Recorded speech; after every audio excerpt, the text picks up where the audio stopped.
Hi, welcome to Orchid Hunter Australia, the show where we'd like to take you through the Australian bush and show you the little bits and pieces that you might not notice on your own. The little bits and pieces that if they were to disappear, you might not notice that either. But they are beautiful, they're rare little treasures, they play their part and they need our help, so we're going to check it out.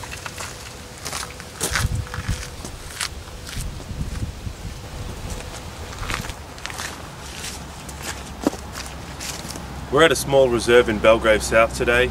It's known for its rich orchid diversity and is managed by Parks Victoria and a small passionate local Friends of group.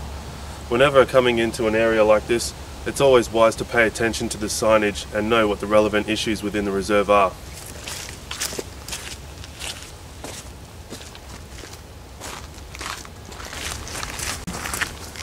This low open woodland is easy to walk through due to its structure.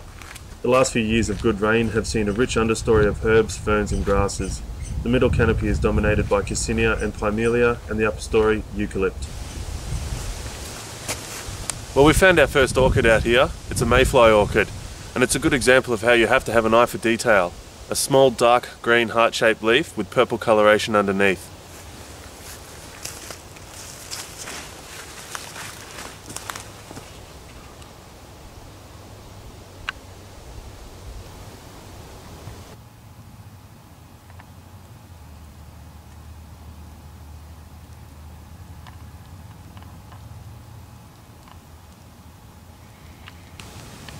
This is a small carnivorous plant commonly found throughout Victoria.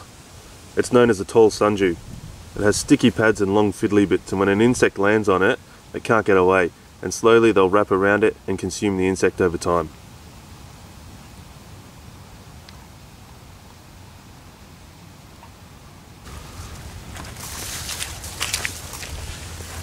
This common heath, or Epacris impressa, can also be found in pink. It's Victoria's floral emblem and is commonly found in dry open woodland reserves.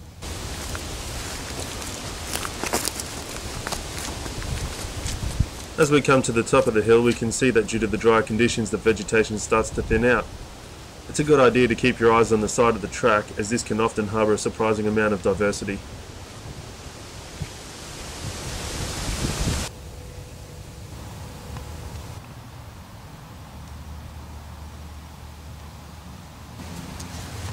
This is a tall green hood in full flower. It stands about 40 centimetres tall and has 7 to 10 flowers on it.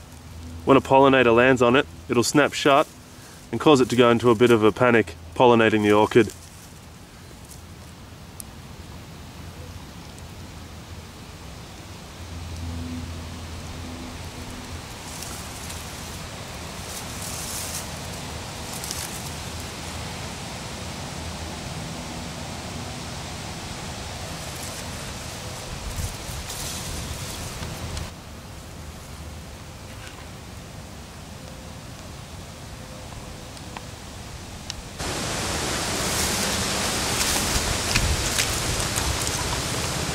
Here we can see some negative impact from motorbike riding.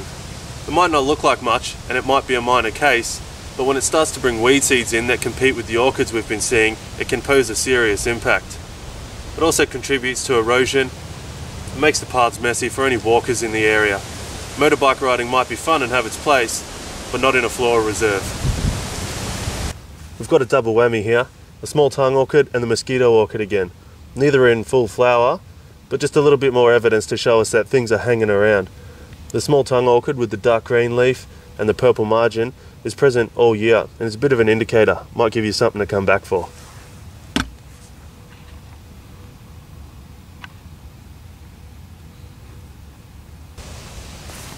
Here we can see the small tongue orchid growing in a colony style. Probably got one large mother bulb in there and 3 to 4 smaller ones coming off it. Can't tell what this next one is, either a bearded orchid or a sun orchid. It's not in flower yet, but it's got beautiful purple coloration at the base of its leaf, going into a dark green again, and it has a little bit of promise with a light green flower bud coming out.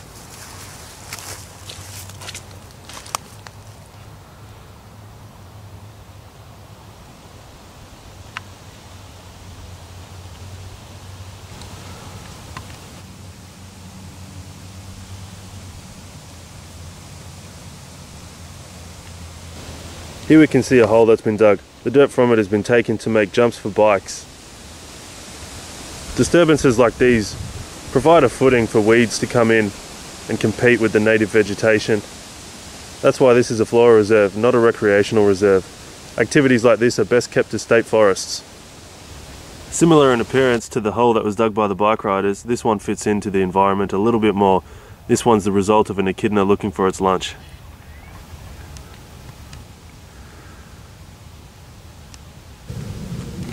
This is a nodding green hood. It's one of the more common orchids in Victoria. It likes to form large colonies which can be quite attractive. As the name suggests, the flower has that distinctive nodding appearance to it.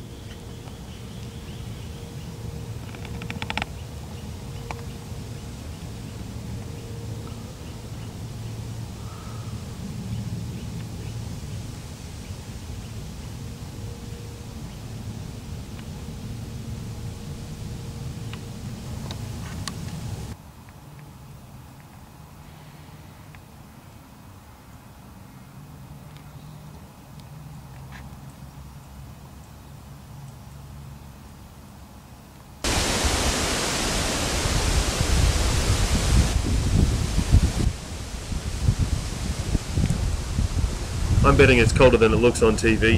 We've seen a few nice species today and a few waiting to come up for the warmer weather. There's something going on just about every time of the year when it comes to orchids. Well, this concludes the first episode of Orchid Hunter Australia. I hope you've enjoyed it. And remember, if you like any of the plants that you've seen today, you can purchase some of them from nurseries and other organisations. They are protected in the wild, so please don't remove them. I hope to bring you some more exciting orchids in the near future with the warmer weather. Thanks for watching.